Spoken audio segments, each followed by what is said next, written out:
दोस्तों ये बब्बन तांत्रिक की आप बीती का 33वां एपिसोड है और इससे पहले के एपिसोड्स अगर आपने नहीं देखे हैं तो वीडियो के डिस्क्रिप्शन में आपको उनका लिंक मिल जाएगा।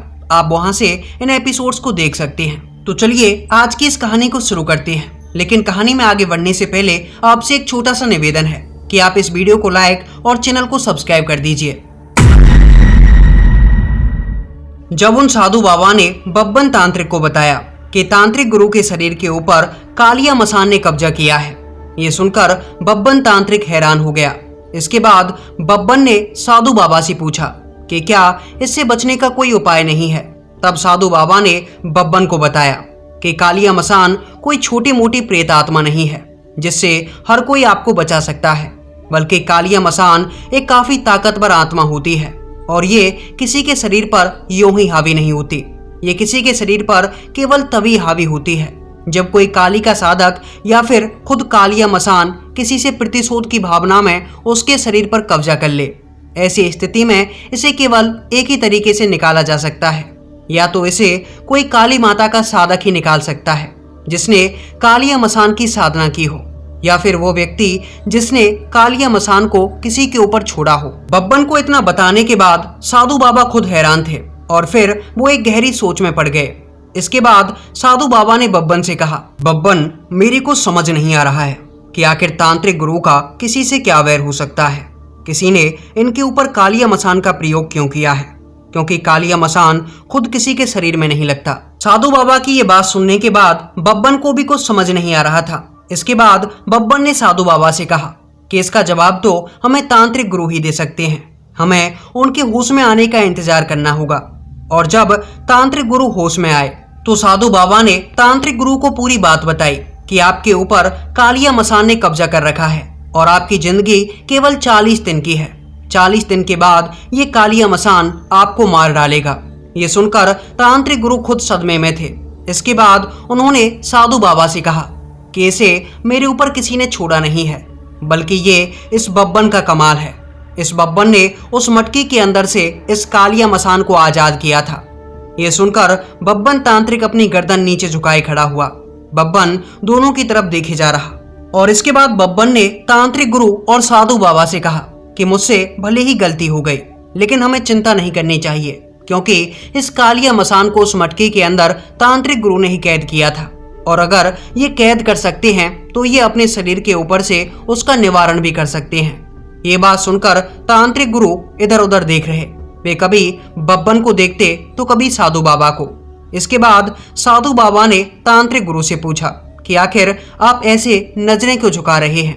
तब तांत्रिक गुरु ने बब्बन और साधु बाबा से कहा कि दरअसल उस समय पर मैंने बब्बन से झूठ बोला था कि ये सुरंग मैंने बनाई है और मैंने यहाँ पर जितनी भी आत्माएं हैं उनको कैद किया है।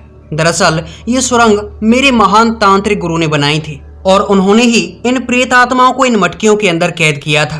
तांत्रिक गुरु की ये बात सुनकर साधु बाबा ने तांत्रिक गुरु से कहा तो वो ही इस समस्या का निवारण कर सकते हैं और तुम्हें इस समस्या से छुटकारा दिला सकते हैं।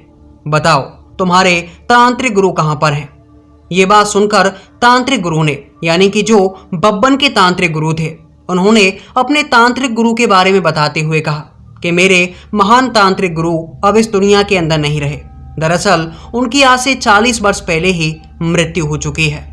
ये बात सुनकर बब्बन तांत्रिक और साधु बाबा दोनों उदास हो गए और सबसे ज्यादा उदास तांत्रिक गुरु थे, क्योंकि अब तांत्रिक गुरु को अपने बचने का कोई मार्ग दिखाई नहीं दे रहा था। इसके बाद जब तांत्रिक गुरु चिंतित होने लगे तो साधु बाबा ने बब्बन तांत्रिक और तांत्रिक गुरु की ओर देखते हुए कहा, घबराओ मत, मेरे पास इसका भी एक उपाय है। जब ये बात बब्बन तांत्रिक और तांत्रिक गुरु ने सुनी तो ये दोनों हैरान हो गए और फिर तांत्रिक गुरु ने साधु बाबा की ओर देखते हुए कहा, लेकिन हमारे महान तांत्रिक गुरु की तो मृत्यु हो चुकी है, भला वो इस समस्या का निवारण कैसे कर पाएंगे। जब साधु बाबा ने तांत्रिक गुरु की ये बात सुनी तो साधु बाबा बब्बन तांत्रिक और तांत्रिक गुरु से कहने लगे, घबराओ मत, मेरे पास इसका भी एक उपाय है। समय धारा, हमें समय धारा में जाना होगा। समय धारा में जाने के बाद हमें पहुंचना होगा आज से 40 साल पहले। मैं अपनी मंत्र साधनाओं से तुम्हें उस समय धारा में ले जाऊंगा जहां पर तुम्हारे महान तांत्रिक गुरु जिंदा थे। साधु बाबा की ये बात सुनकर बब्बन तांत्रिक बहुत खुश और बब्बन अब तांत्रिक गुरु की ओर देखे जा रहा, लेकिन उसे तांत्रिक गुरु का चेहरा कुछ अच्छा दिखाई नहीं दे रहा था। जैसे तांत्रिक गुरु के चेहरे पर एक उदासी थी। इसके बाद तांत्रिक गुरु ने साधु बाबा की ओर देखते हुए कहा, नहीं साधु बाबा, ऐसा मत कीजिए। भले ही ये कालिया मसान मुझे यहीं पर मार डाले, कम से कम 40 दिन तक तो जिंदा रहूंगा, लेकिन आप मुझे मेरे महान तांत्रिक गुरु के पास मत लेकर जाइए। मत लेकर जाइए साधु बाबा, मत लेकर जाइए, क्योंकि वो कितने खतरनाक हैं कोई नहीं जानता। मैंने उन्हें लगभग 40 साल तक झेला है और मैं ही जानता हूँ कि कैसे कैसे मैंने अपने दिन काटे हैं। मुझे वापस उनके पास मत लेकर जाइए। ये बात सुनकर साधु बाबा काफी हैरान। साधु बाबा तांत्रिक गुरु की ओर देखे जा रहे और बब्बन तांत्रिक भी साधु बाबा की ओर देख रहा, लेकिन बब्बन को और साधु बाबा को कुछ समझ नहीं आ रहा कि आखिर तांत्रिक गुरु मना क्यों कर रहे हैं। उनकी जान बचाने का केवल एक यही उपाय है, लेकिन फिर भी वो अपने आप को मार देना चाहते हैं, लेकिन चाहकर भी अपने तांत्रिक गुरु के पास नहीं जाना चाहते। आखिर इसके पीछे क्या राज हो सकता है। इसके बाद साधु बाबा ने तांत्रिक गुरु से कहा, हमारे पास केवल एक यही उपाय है। ये बात सुनकर तांत्रिक गुरु वहीं बेहोश हो गए और तांत्रिक गुरु बेहोश भी ऐसे हुए थे जैसे उनके दिमाग पर कोई बड़ा सदमा लगा हो। इसके बाद बब्बन तांत्रिक साधु बाबा की ओर देख रहा, साधु बाबा बब्बन की ओर देख रहे। फिर बब्बन ने साधु बाबा से कहा, तो क्या हमें जाना चाहिए? तब साधु बाबा बब्बन से कह रहे, बब्बन, इसके अलावा हमारे पास कोई और उपाय भी नहीं है। या तो तुम अपने तांत्रिक गुरु को यहीं तड़प तड़प कर मरने के लिए छोड़ दो, या फिर इन्हें अगर बचाना है तो हमें महान तांत्रिक गुरु के पास जाना होगा। हमें जाना होगा आज से 40 साल पहले उसी समय धारा में जहां पर महान तांत्रिक गुरु रहा करते थे। ये बात सुनकर बब्बन बहुत खुश। बब्बन ने साधु बाबा से कहा, तो देरी किस बात की है, जल्दी चलिए। लेकिन इसके बाद साधु बाबा ने बब्बन से कहा, बब्बन, हम जाना तो चाहते हैं, लेकिन मुझे तुम पर अभी भी शक है। तुम छोटी मोटी गलतियां करते ही रहते हो, लेकिन याद रखना, हम समय धारा में जा रहे हैं और वो भी भूतकाल की समय धारा में। वहां कुछ भी हो जाए, लेकिन तुम्हें किसी भी प्रकार की कोई गलती नहीं करनी है, क्योंकि भूतकाल में की गई एक गलती भविष्य के लिए कितना बड़ा खतरा बन सकती है, इसके बारे में तुम्हें अंदाजा भी नहीं है। बब्बन तांत्रिक साधु बाबा की ओर देख रहा और इसके बाद बब्बन ने साधु बाबा से कहा, ठीक है, कोई गलती नहीं होगी, आप बस मंत्र पढ़िए और चलिए चलते हैं उस समय धारा में जहां पर महान तांत्रिक गुरु रहते हैं। और इसके बाद साधु बाबा ने बब्बन तांत्रिक और तांत्रिक गुरु का हाथ पकड़ा और फिर कुछ मंत्र पढ़े। उन मंत्रों के पढ़ते ही बब्बन तांत्रिक के सामने एक अजीब सी रोशनी छा गई और फिर बब्बन तांत्रिक की आंखें खुली सीधा एक ऐसी जगह पर जहां पर एक तांत्रिक, उसका एक चेला और कई गांव वाले खड़े हुए थे। इस समय पर जब बब्बन ने अपने आसपास देखा तो बब्बन को दिखाई दिया कि वो, साधु बाबा और तांत्रिक गुरु, ये तीनों ही उस समय धारा में पहुंच चुके थे जहां पर आज से 40 साल पहले महान तांत्रिक गुरु रहा करते थे। इसके बाद जब बब्बन ने गौर से देखा तो दिखाई दिया कि महान तांत्रिक गुरु अपने एक चेले के साथ और उनके आसपास कई सारे गांव वाले खड़े हुए थे। उनके साथ बैठकर कुछ बात पर विचार विमर्श कर रहे थे। महान तांत्रिक गुरु और अपने 40 साल पहले के जवान तांत्रिक गुरु को देखने के बाद बब्बन के चेहरे पर एक अजीबोगरीब खुशी थी। और फिर बब्बन ने साधु बाबा से पूछा कि क्या ये वही समय धारा है जिस समय धारा में हम पहुंचना चाहते थे। इस पर साधु बाबा ने बब्बन से कहा, हाँ बब्बन, ये वही समय धारा है जिस समय धारा में हम पहुंचना चाहते थे। हम बिल्कुल सही जगह पर आए हैं। ये बात सुनकर बब्बन तांत्रिक ने तांत्रिक गुरु को अपने कंधे पर रखा। दरअसल तांत्रिक गुरु अभी भी बेहोश अवस्था में थे। बब्बन ने तांत्रिक गुरु को उठाकर कंधे पर रखा और फिर वे साधु बाबा के साथ तांत्रिक गुरु के पास चलने लगे। थोड़ी देर तक चलने के बाद ही बब्बन तांत्रिक और साधु बाबा ये दोनों उस भीड़ के पास जा पहुंचे जहां पर महान तांत्रिक गुरु उपदेश दे रहे थे। हम सबका मकसद एक ही है, झींग टपाक डमडम। हम सबका मकसद एक ही है, झींग टपाक डमडम। बब्बन ने सुना कि तांत्रिक गुरु उन लोगों को कुछ मकसद के बारे में बता रहे थे, लेकिन वो मकसद क्या था ये बब्बन को पता नहीं था। इसके बाद बब्बन तांत्रिक ने महान तांत्रिक गुरु से पूछा कि आखिर आप किस मकसद के बारे में बात कर रहे हैं। जब महान तांत्रिक गुरु ने बब्बन को देखा तो सबसे पहले वो खुद हैरान रह गए। इसके बाद उन्होंने बब्बन से पूछा कि आखिर तुम कौन हो और यहाँ पर कैसे आए। तब बब्बन तांत्रिक ने महान तांत्रिक गुरु को पूरी बातें बताई कि आखिर वो कौन है और यहाँ पर क्यों आया है। इसके बाद बब्बन तांत्रिक ने महान तांत्रिक गुरु से कहा कि आप कैसे भी करके मेरे तांत्रिक गुरु को ठीक कर दीजिए। इनके शरीर पर कालिया मसान ने कब्जा कर लिया है और केवल आप ही हैं जो कि इस कालिया मसान को इनके शरीर से बाहर निकाल सकते हैं। ये बात सुनकर महान तांत्रिक गुरु भी हैरान रह गए। इसके बाद महान तांत्रिक गुरु ने बब्बन से कहा, हमें ये तो समझ नहीं आया कि तुम कौन हो और कहां से आए हो, लेकिन हम तुम्हारी सहायता अवश्य करेंगे। लेकिन अभी हमारे पास समय नहीं है, हमें एक महत्वपूर्ण कार्य करना है।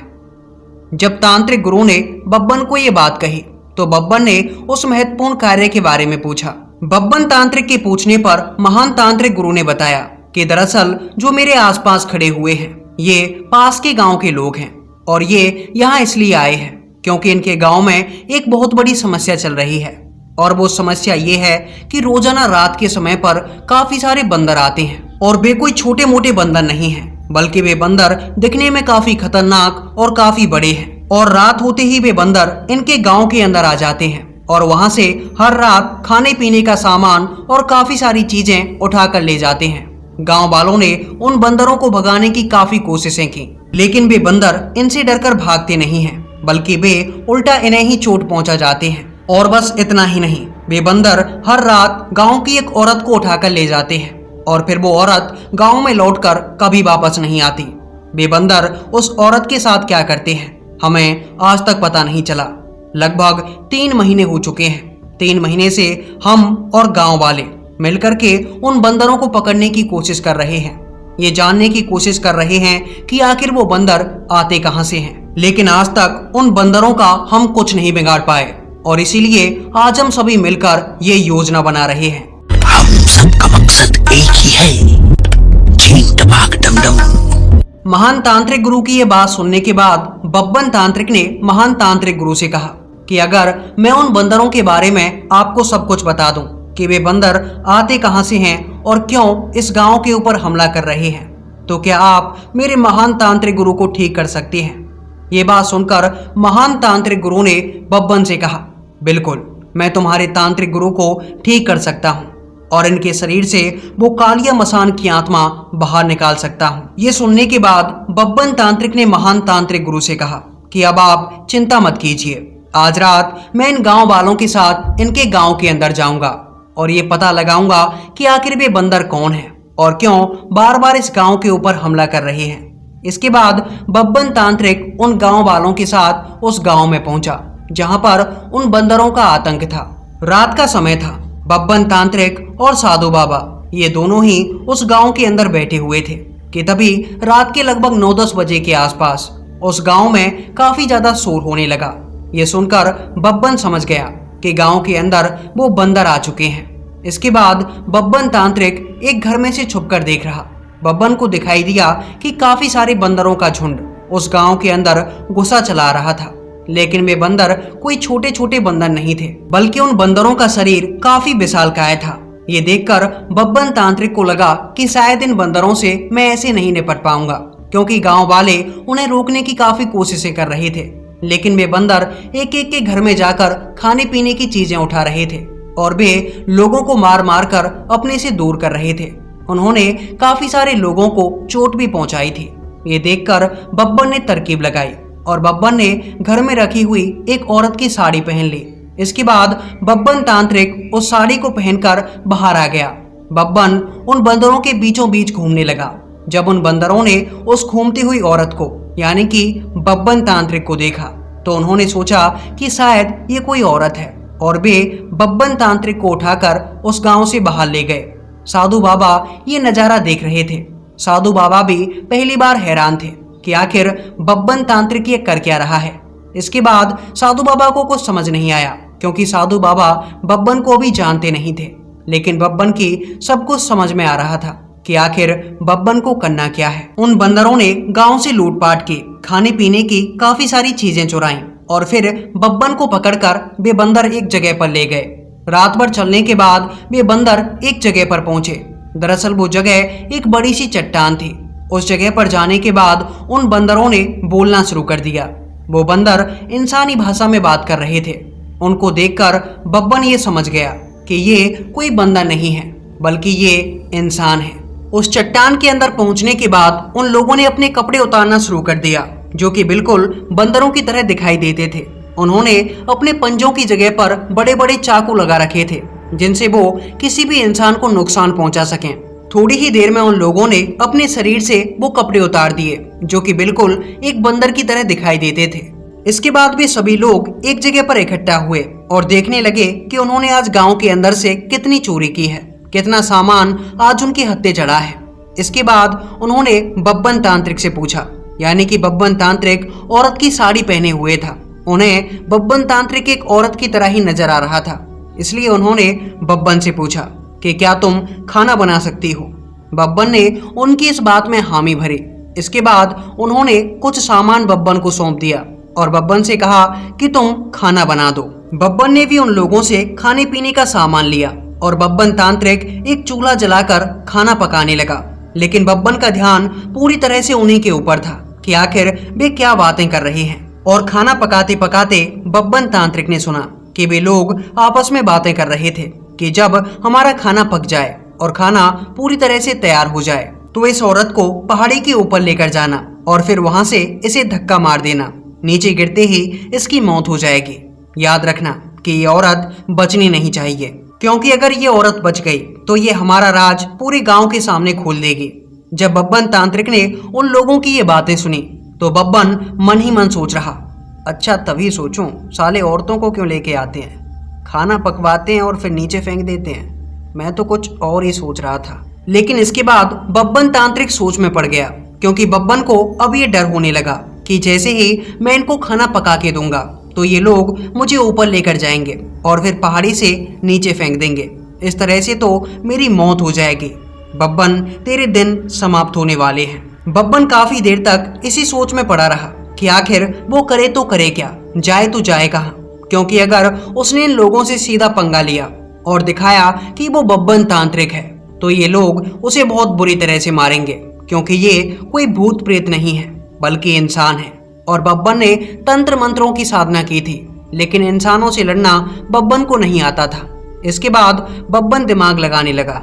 बब्बन ने सोचा कि पहाड़ी के ऊपर तो लेकर जाने दो, फिर देखता हूँ क्या कर सकता हूँ। इसके बाद बब्बन तांत्रिक ने उन लोगों से कहा, सुनिए जी, आपका खाना तैयार है।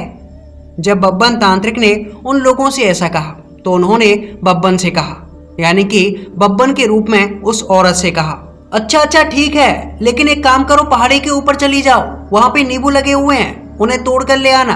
उन लोगों की ये बात सुनकर बब्बन ने तेज आवाज में कहा, ठीक है, आपके लिए अभी नींबू लेके आती हूँ। इसके बाद औरत के रूप में छुपा हुआ बब्बन तांत्रिक पहाड़ी के ऊपर चढ़ गया और इसके बाद उन लोगों ने अपने गिरोह के एक आदमी से कहा, तुम जाओ और सुनो, उस औरत को धक्का मार देना और हाँ, आवाज आनी चाहिए चीखने की। इसके बाद उस गिरोह का एक आदमी ऊपर पहाड़ी पर चढ़ गया। बब्बन तांत्रिक यानी कि औरत के रूप में छुपा हुआ बब्बन पहाड़ी के ऊपर पहले से ही इंतजार कर रहा था, क्योंकि बब्बन को पहले से ही पता था कि कोई ना कोई उसे पहाड़ी से धक्का देने के लिए जरूर ऊपर आएगा। इसके बाद बब्बन तांत्रिक उस आदमी के पास आता गया। वो आदमी बब्बन से कह रहा कि आप नींबू तोड़िए, मैं आपके पास ही खड़ा हूँ। ये सुनकर बब्बन तांत्रिक ने उस आदमी से कहा, सुनिए ना, आप इधर आइए ना, नींबू थोड़ी ऊंचाई पे है, आप थोड़ा तोड़ दोगे क्या। बब्बन की वो बात सुनकर, यानी कि उस औरत की बात सुनकर, वो आदमी बब्बन के पास आया और जैसे ही वो नींबू तोड़ने के लिए अपना हाथ ऊपर करता है तो बब्बन तांत्रिक बड़े ही चालाकी से उसके पीछे खिसक जाता है और उसके पीछे जाकर उसके मुंह पर अपना हाथ रख लेता है ताकि उसके चीखने की आवाज नीचे वाले लोगों को सुनाई ना दे। इसके बाद बब्बन तांत्रिक ने उस आदमी को पकड़कर उसके जो घूंसे और लात मारे, उसने पीट पीट कर उस आदमी का कचूमर निकाल दिया था। फिर बब्बन ने उसे इतनी जोर से मारा कि वो आदमी वहीं पर बेहोश हो गया। उसके बेहोश होते ही बब्बन तांत्रिक ने उसके कपड़े उतारे और बब्बन ने उसके कपड़े पहन लिए। इसके बाद बब्बन तांत्रिक ने उस आदमी को पहाड़ी से नीचे फेंक दिया और खुद चिल्लाने लगा, वो भी औरत की आवाज में। बब्बन की वो चीख सुनने के बाद नीचे के लोगों को लगा कि शायद उस आदमी ने उस औरत को नीचे फेंक दिया है और उसकी मौत हो चुकी है। इसके बाद बब्बन तांत्रिक, जिसने उस आदमी के कपड़े पहन लिए थे, बब्बन उन कपड़ों को पहनकर नीचे आ गया। बब्बन उन लोगों के पास नहीं गया था, क्योंकि अगर बब्बन उन लोगों के पास जाता तो वे लोग बब्बन को बड़ी ही आसानी से पहचान लेते। इसके बाद बब्बन उनसे दूर दूर घूमता रहा। फिर उन्होंने जैसे ही वो खाना खाया और खाना खाने के बाद जैसे ही वो लोग सोए तो बब्बन तांत्रिक वहां से मौका देखते ही भाग लिया। और रात भर भागने के बाद बब्बन तांत्रिक आ पहुंचा सीधा उसी जगह पर जहां पर महान तांत्रिक गुरु साधु बाबा और तांत्रिक गुरु बैठे हुए थे। इस समय पर तांत्रिक गुरु को भी होश आ गया था। उनके आसपास काफी सारे लोग भी खड़े हुए थे। इसके बाद वो जो महान तांत्रिक गुरु थे वे लोगों को ज्ञान दे रहे थे कि आज रात भले ही हम उन बंदरों का कुछ भी नहीं बिगाड़ पाए और वे बंदर हमारे एक साथी बब्बन को भी ले गए, लेकिन हमें इस चीज से बिल्कुल भी निराश नहीं होना चाहिए। हमें अपनी हिम्मत बिल्कुल नहीं हारनी चाहिए। हमें हमारा मकसद नहीं भूलना चाहिए, क्योंकि हम सबका मकसद एक ही है, चीन टपाक डमडम। महान तांत्रिक गुरु के इतना कहते ही बब्बन तांत्रिक उन्हीं के पास आ पहुंचा। और इसके बाद बब्बन ने महान तांत्रिक गुरु से कहा कि आपको चिंता करने की कोई जरूरत नहीं है। आप जो काम 3 महीने के अंदर नहीं कर पाए, बब्बन ने वो काम एक ही रात में कर दिया, या यूं कहूं कि एक रात से पहले ही कर दिया। और फिर बब्बन तांत्रिक ने महान तांत्रिक गुरु को बताया कि दरअसल जिन्हें आप बंदर समझ रहे हैं वो कोई बंदर नहीं बल्कि इंसान है।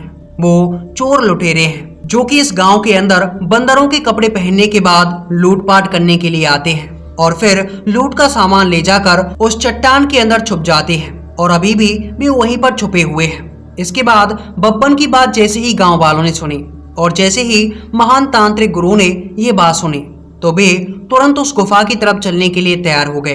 फिर बब्बन उस चट्टान के पास लेकर गया था गांव वालों को और महान तांत्रिक गुरु को।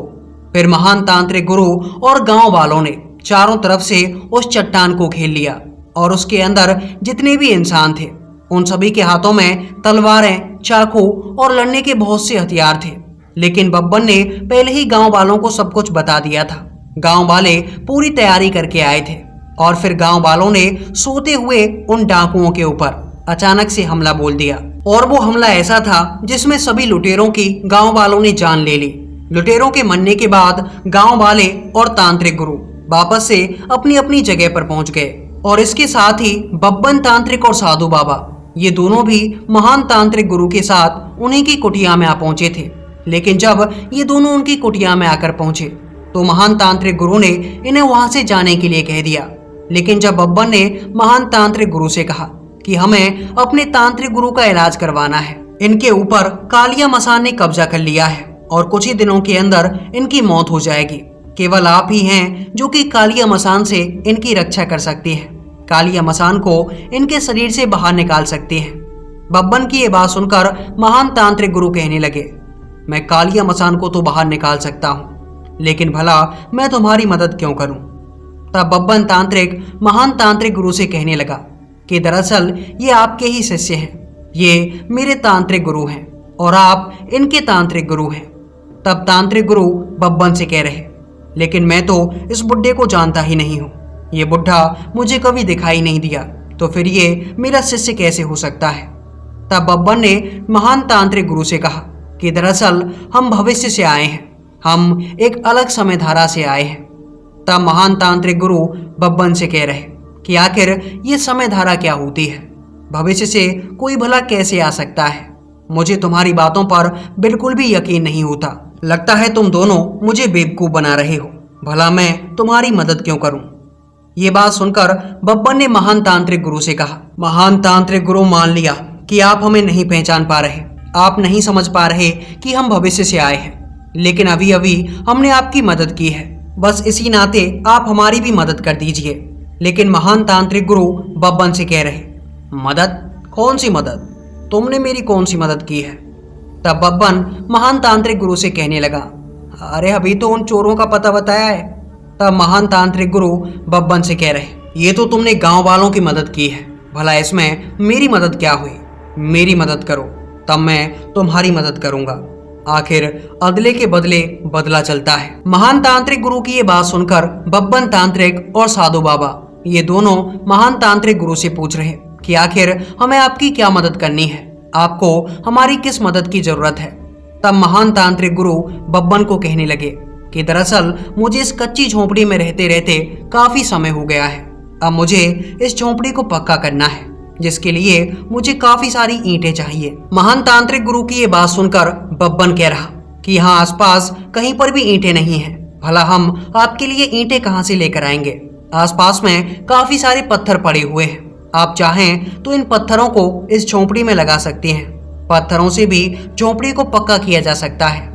तब तांत्रिक गुरु बब्बन से कह रहे, बब्बन मुझे ज्यादा सिखा मत, बस मैं जितना बोलता हूँ उतना कर, वरना जा तेरे तांत्रिक गुरु को लेकर चला जाए यहाँ से। मैं किसी की मदद करने वाला नहीं, क्योंकि मेरा मकसद बस एक ही है, चिंटपाक डमडम। महान तांत्रिक गुरु की ये बात सुनकर बब्बन की आंखों में आंसू आ गए, क्योंकि बब्बन अपने तांत्रिक गुरु की हालत देख रहा था। तांत्रिक गुरु की हालत बहुत ज्यादा खराब हो चुकी थी।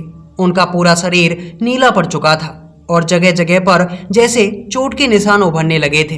वे पूरी तरह से सूख चुके थे और उनका शरीर बुरी तरह से कांपे जा रहा था, जैसे तांत्रिक गुरु के पास अब ज्यादा समय नहीं था। बब्बन तांत्रिक गुरु को देख देख कर रो रहा और बब्बन से तांत्रिक गुरु की ये हालत देखी नहीं जा रही। इसलिए बब्बन ने महान तांत्रिक गुरु से कहा, आप हमें बताइए कि आखिर ईंट कहाँ पर मिलेंगी। हम आपके लिए ईंट लाने के लिए तैयार हैं, लेकिन वादा कीजिए इसके बाद आप तांत्रिक गुरु का इलाज कर देंगे। महान तांत्रिक गुरु ने जब बब्बन की ये बात सुनी तो महान तांत्रिक गुरु बब्बन से कहने लगे, हाँ ये हुई ना बात, ऐसा करो यहाँ से 10 कोस दूरी पर ईंटें बनाई जाती हैं, तुम जाकर वहां से ईंटें लेकर आओ। बब्बन ने जब 10 कोस दूरी की बात सुनी तो बब्बन के चेहरे पर पसीना आ गया, क्योंकि वो मौसम वैसे भी गर्मी का था और अब बब्बन ये सोच सोच कर ही थके जा रहा कि आखिर 10 कोस दूर जाकर वो ईंटें कैसे लेकर आएगा। इसके बाद बब्बन ने महान तांत्रिक गुरु से कहा, ठीक है मैं ईंटें लाने के लिए तैयार हूँ, लेकिन क्या आपके पास कोई ऐसा साधन है जिससे ईंटें लेकर आई जा सकती हैं? तो महान तांत्रिक गुरु ने बब्बन की ओर देखते हुए बब्बन के पीछे इशारा किया। उन्होंने बब्बन की ओर देखते हुए कहा, पीछे देखो।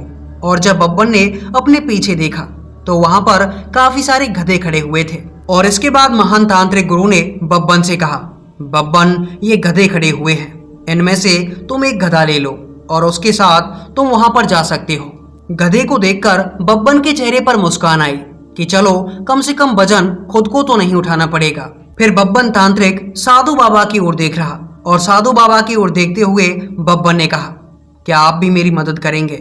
तब महान तांत्रिक गुरु ने बब्बन की ये बात सुनकर कहा, नहीं बब्बन, केवल तुम्हें ही ये ईंटें लानी होंगी, मैं बस तुमसे ही ईंटें मंगाना चाहता हूँ। और हाँ, जितनी जल्दी तुम ये ईंटें लाओगे उतनी ही जल्दी मैं तुम्हारे तांत्रिक गुरु का इलाज शुरू कर दूंगा। ये बात सुनकर बब्बन को जोश आ गया था और बब्बन ने एक गधा लिया। इसके बाद बब्बन उस गधे पर बैठा।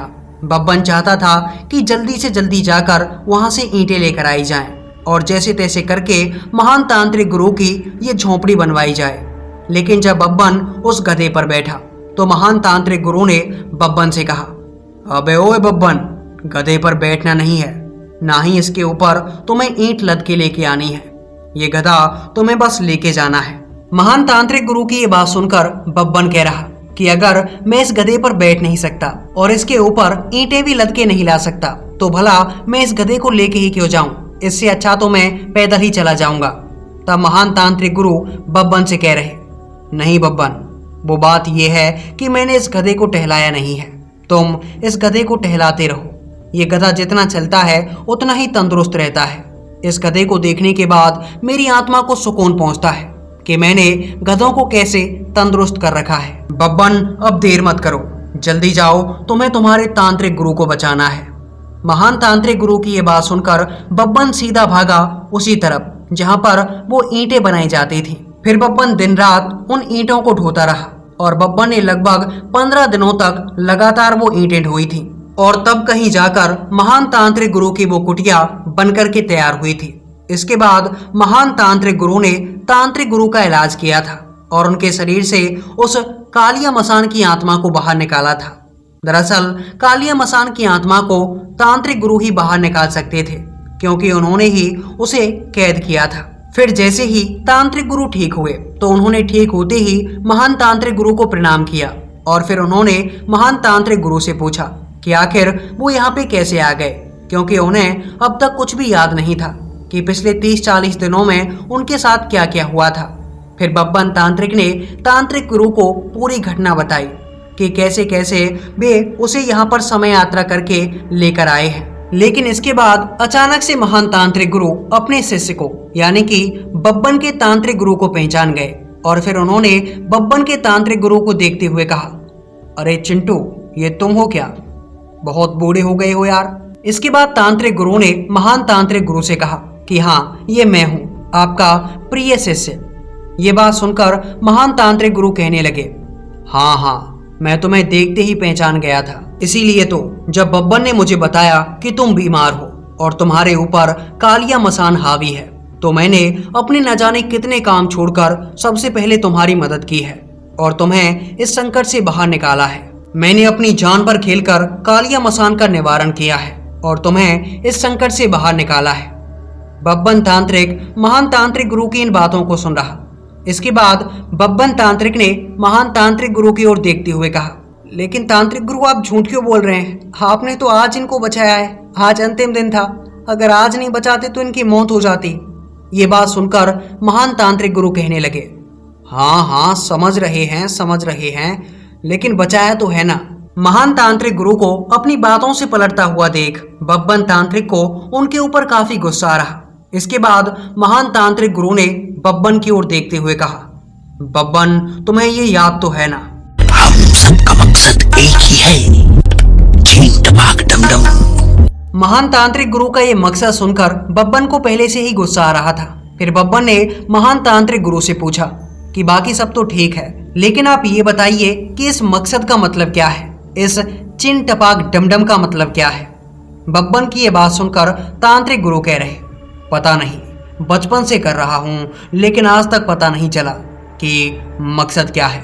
लेकिन बब्बन, हम सबका मकसद बस एक ही है, चीन टपाक डमडम। महान तांत्रिक गुरु की ये बात सुनकर बब्बन ने महान तांत्रिक गुरु से कहा, धन्यवाद, आपने तांत्रिक गुरु को ठीक किया है, इसके लिए मैं आपका दिल से शुक्रिया अदा करता हूँ। तो ठीक है, अब मैं यहाँ से चलता हूँ। इसके बाद बब्बन तांत्रिक ने साधु बाबा का हाथ पकड़ा और एक हाथ से साधु बाबा ने तांत्रिक गुरु को पकड़ा।